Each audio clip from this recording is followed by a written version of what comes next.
जय संविधान, जय भीम, महात्मा गांधी की जय, गोडसे मुर्दाबाद। देखिए, मोदी जी देश के बाहर गए हुए हैं। देश के संसद के अंदर जब इतना महत्वपूर्ण विषयों पर डिस्कशन हो रहा है, उन विषयों पर डिस्कशन हो रहा है जिसको भारतीय जनता पार्टी अपना मास्टर स्ट्रोक मान रही थी, और अगर ऐसा मान रही थी तो इस समय मोदी जी को खुल के संसद के अंदर खेलना चाहिए था और कहना चाहिए था एक अकेला सब पर भारी। क्योंकि जैसे पिछली बार 2019 के पहले, लोकसभा चुनाव के पहले पुलवामा हुआ था, उसी प्रकार से, बिल्कुल उसी प्रकार से इस बार पहलगांव घटना हुई। पुलवामा के अंदर भी आज तक नहीं पता चला कि आतंकवादी कहां से आए, कैसे आए, किसने आने दिया, आरडीएक्स कैसे आया, लोग हमारे देश के 40 जवान कैसे मारे गए। हमें किसी प्रश्न का जवाब नहीं मिला, लेकिन भारतीय जनता पार्टी ने उसका राजनीतिक फायदा उठा लिया, 2019 का चुनाव जीत लिया। शायद भारतीय जनता पार्टी को लगता था उससे उन्हें फायदा होगा, और वही पहलगांव के अंदर हुआ। वहां कोई रक्षा व्यवस्था नहीं थी, पर्यटक वहां गए, आए आतंकवादी, मार के भाग गए। अभी तक नहीं पता चला, गुमराह करने की कोशिश हुई, कुछ स्केचेस जारी किए गए, बाद में एनआईए ने कहा ये लोग वो नहीं थे, सारी चीजें हुई। तो इस समय मौका था भारतीय जनता पार्टी को, अगर लगता था कि जो ऑपरेशन सिंदूर था वो उतना ही सफल था जितना कथित रूप से पहले ऑपरेशन बालाकोट था। लेकिन मोदी जी विदेश चले गए।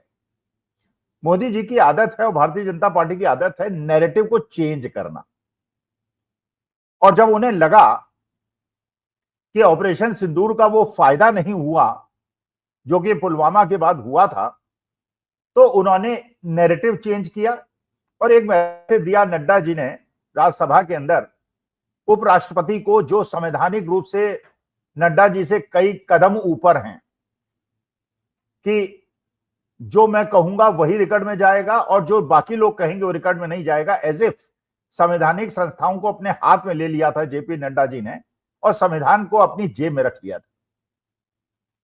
खैर चलिए, धनखड़ साहब ने रिजाइन कर दिया।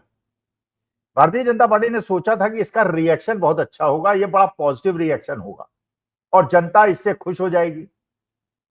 लेकिन जनता में मैसेज ये चला गया कि क्या ये सरकार चाहती है कि उपराष्ट्रपति और राष्ट्रपति सत्ता पक्ष के हिमायती बने, विपक्ष को बिल्कुल उससे बात न करें, उसको लिफ्ट न दें, उनको सम्मान न दें, और अगर किसी विपक्षी नेता से राष्ट्रपति उपराष्ट्रपति लें तो उनके बाद इसके अलावा कोई विकल्प ना हो कि वो सत्ता को छोड़ दें और रिजाइन कर दें।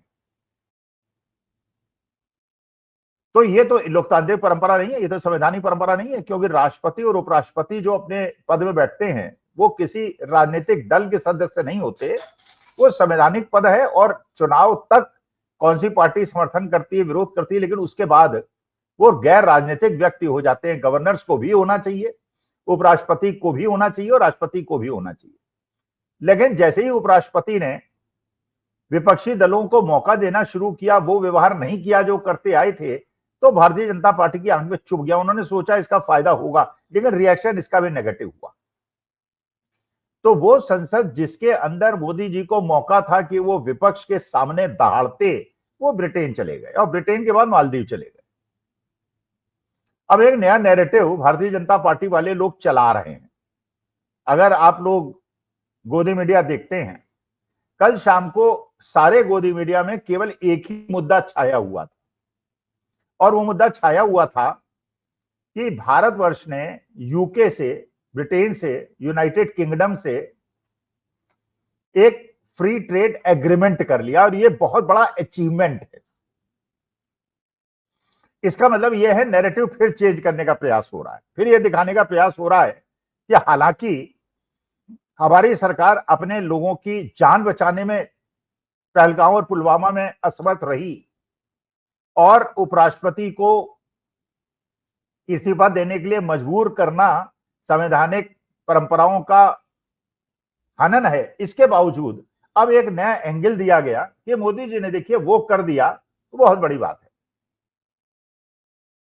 और ये 3 साल से पेंडिंग था फ्री ट्रेड एग्रीमेंट, लेकिन देश की जनता को ये समझना चाहिए कि फ्री ट्रेड एग्रीमेंट है क्या, इससे भारत के लोगों को फायदा होगा या भारत ने एक प्रकार से ब्रिटेन के फायदे के लिए एग्रीमेंट किया है, या ब्रिटेन ने हमको हमारा शोषण किया या हमने उनका शोषण किया।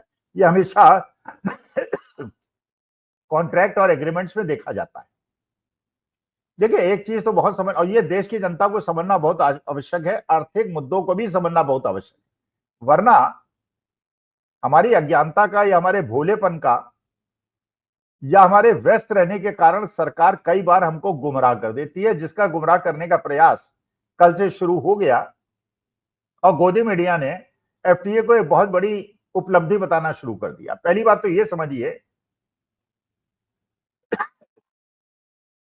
कि हमारे देश का जो डॉलर के कीमत है आज के तारीख में, वो इतनी बुरी स्थिति में पहुंच गई है जिसपे चिंता का ध्यान नहीं जा रहा, अर्थशास्त्रियों का ध्यान नहीं जा रहा। वो हो गया है 86.50, 86.50 रुपए का $1 है।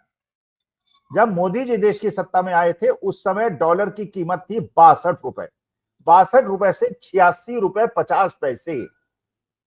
इतनी ज्यादा गिरावट है जो देश की स्वतंत्रता के बाद कभी नहीं हुई। और आपको पता ही है, जब डॉक्टर मनमोहन सिंह प्रधानमंत्री थे तो भारतीय जनता पार्टी के लोग कहा करते थे जब रुपए की कीमत गिरती है तो देश की प्रतिष्ठा गिरती है। तो हाल आप देख लीजिए आज स्थिति क्या है, लेकिन उसमें मुंह बंद करके बैठे हुए हैं।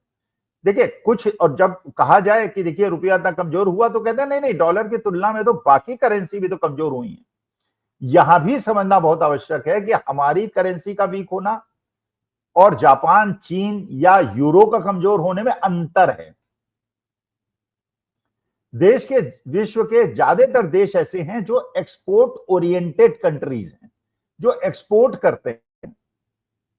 भारत इंपोर्ट ओरिएंटेड कंट्री, हम इंपोर्ट ज्यादा करते हैं और हमारे इंपोर्ट का सबसे बड़ा भाग तेल होता है, क्रूड ऑयल।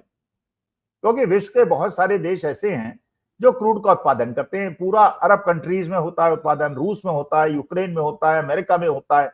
ये तेल उत्पादक देश हैं, तो इनके यहां हमेशा एक्सपोर्ट ज्यादा होता है, इंपोर्ट कम होता है। हमारे देश के अंदर क्योंकि तेल का उत्पादन केवल 20% है आवश्यकता का, तो हमारे यहाँ तेल का बहुत बड़ा आयात होता है। और जब कोई चीज आप आयात करते हैं तो आपकी करेंसी का वीक होना बहुत ज्यादा नुकसानदायक देश की अर्थव्यवस्था के लिए होता है। क्योंकि मान लीजिए आप $100 की कोई चीज इंपोर्ट करें, $100 की कोई चीज इंपोर्ट करें, तो पहले अगर रुपया आपका 80 रुपए का होता तो 8,000 रुपए देते, 86 रुपए का है तो 8,600 रुपए देंगे, 600 रुपए का नुकसान हो गया और डॉलर बाहर जाता है। जब आप चीज एक्सपोर्ट करते हैं तो रुपया का कमजोर होना आपको फायदा करता है, क्योंकि आप एक्सपोर्ट करेंगे। आपने $100 की चीज एक्सपोर्ट की, 80 रुपए का था तो आपको 8,000 रुपए मिले, 86 का है तो आपको 8600 रुपए मिले। तो अगर एक्सपोर्ट देश का बढ़ता पिछले 11 साल के अंदर तो हमारा रुपया मजबूत होता, और अगर इंपोर्ट बढ़ेगा तो हमारे देश का रुपया कमजोर होगा। तो हम क्योंकि इंपोर्ट ओरिएंटेड इकोनॉमी है, हमारे यहाँ आयात ज्यादा होता है, तो रुपए का कमजोर होना हमारे लिए बहुत ज्यादा नुकसानदायक है। अच्छा, आज की स्थिति में यूरोप की स्थिति क्या है, अमेरिका की स्थिति क्या है? उनके यहां, उनके लिए एक बहुत बड़ा कष्ट का कारण बन गया है कि उनकी करेंसी स्ट्रांग है, करेंसी स्ट्रांग है और वो एक्सपोर्ट ओरिएंटेड इकोनॉमी है, तो वो अपने एक्सपोर्ट को खोलना चाहते हैं।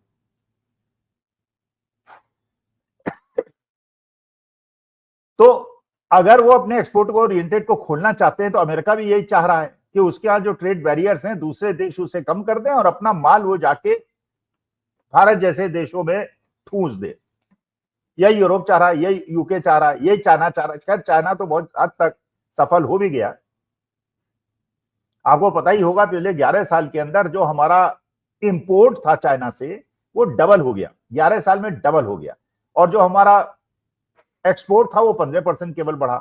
इसका मतलब चाइना पे हमारा निर्भरता बढ़ती चली जा रही है और चाइना हमारे मार्केट को डोमिनेट करता चला जा रहा है। तो हमारे यहाँ प्रोडक्शन करने के बजाय अब उद्योगपति चाइना से माल मंगा के उसकी ट्रेडिंग करने में ज्यादा फायदा समझते हैं, और यही यूके करना चाहता है, इसलिए फ्री ट्रेड एग्रीमेंट उसने किया। ट्रेड एग्रीमेंट का मतलब यह है कि जो आपने इंपोर्ट ड्यूटी लगाई है भारत ने और यूके ने, उसको आप कम कर देंगे। अच्छा, ये आप कंपैरिजन कीजिए कि वो देशों को हमेशा कॉस्ट ऑफ प्रोडक्शन कम होगी, उत्पादन का मूल्य कम होगा, जिनका ऑटोमेशन ज्यादा है। जहां मैनुअल प्रोडक्शन होगा वहां पे कॉस्ट ज्यादा होगी। भाई एक मशीन से आप कोई चीज बनाएं, सस्ती पड़ेगी, मशीन बना देगी, और आदमी से बनवाएंगे तो आदमी मानी बात है कि उसमें टाइम भी ज्यादा लगेगा, मेहनत भी ज्यादा लगेगी, इनका उसको सैलरी भी ज्यादा देनी पड़ेगी।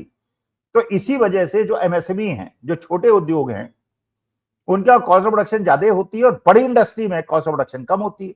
चाइना में कॉस्ट ऑफ प्रोडक्शन कम होती है, यूके में कॉस्ट ऑफ प्रोडक्शन कम होती है, और हमारे यहाँ कॉस्ट ऑफ प्रोडक्शन ज्यादा होती है, क्योंकि हमारे यहाँ ऑटोमेशन कम है, हमारे यहाँ मैनुअल प्रोडक्शन ज्यादा है।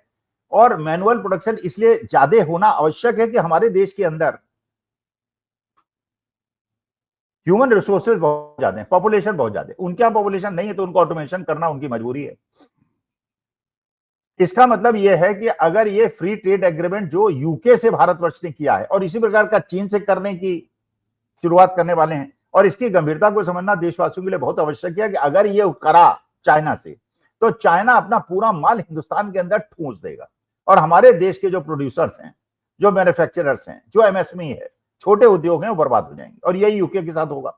आपको पता ही है, ईस्ट इंडिया कंपनी जब भारतवर्ष के अंदर आई थी तो उन्होंने मैनचेस्टर की बनी हुई वहां के टेक्सटाइल को हिंदुस्तान के अंदर भर दिया था, और उसकी वजह से हिंदुस्तान की जो पूरी टेक्सटाइल इंडस्ट्री थी चौपट हो गई थी। तो महात्मा गांधी को एक आंदोलन शुरू करना पड़ा था और विदेशी कपड़ों की होली जलानी पड़ी थी, दिवाली एक प्रकार से उनको जलाया गया था कि हम प्रोटेस्ट करना चाहते थे, हम इंपोर्ट नहीं करेंगे कपड़े को और अपने देश बनाएंगे। हमारी स्वदेशी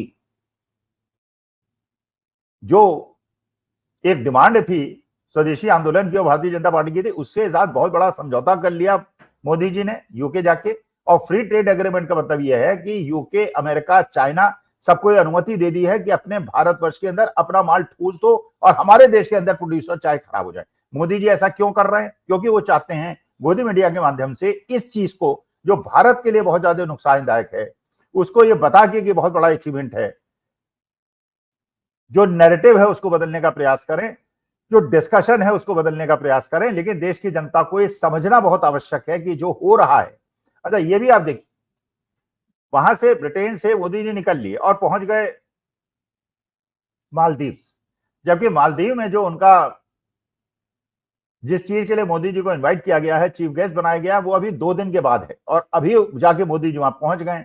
वो भारतवर्ष वापस नहीं आना चाहते, जबकि भारतवर्ष से मालदीव की उड़ान है मोदी जी के हवाई जहाज से, वो 2.5 घंटे की है, और 8 घंटे की उड़ान जो है वो यूके से मालदीव की है।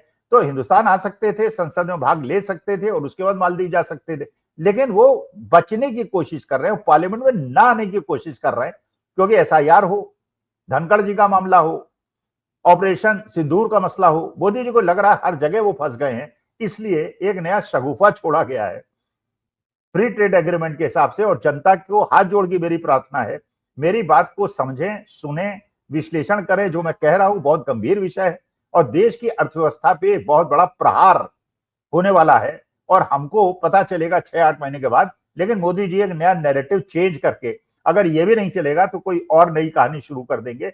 लेकिन इस प्रकार का फ्री ट्रेड एग्रीमेंट जिसमें हमको प्रश्रय की आवश्यकता है, जिसमें हमें प्रोटेक्शन की आवश्यकता है, वरना ये विकसित देश हमारे देश के अंदर अपना माल ठूंसते जाएंगे। अब एक उदाहरण लीजिए कि जो सेब है वो हमारे देश में भी उत्पादन होता है, हिमाचल में भी होता है, कश्मीर में भी होता है, और अमेरिका में भी बहुत ज्यादा होता है।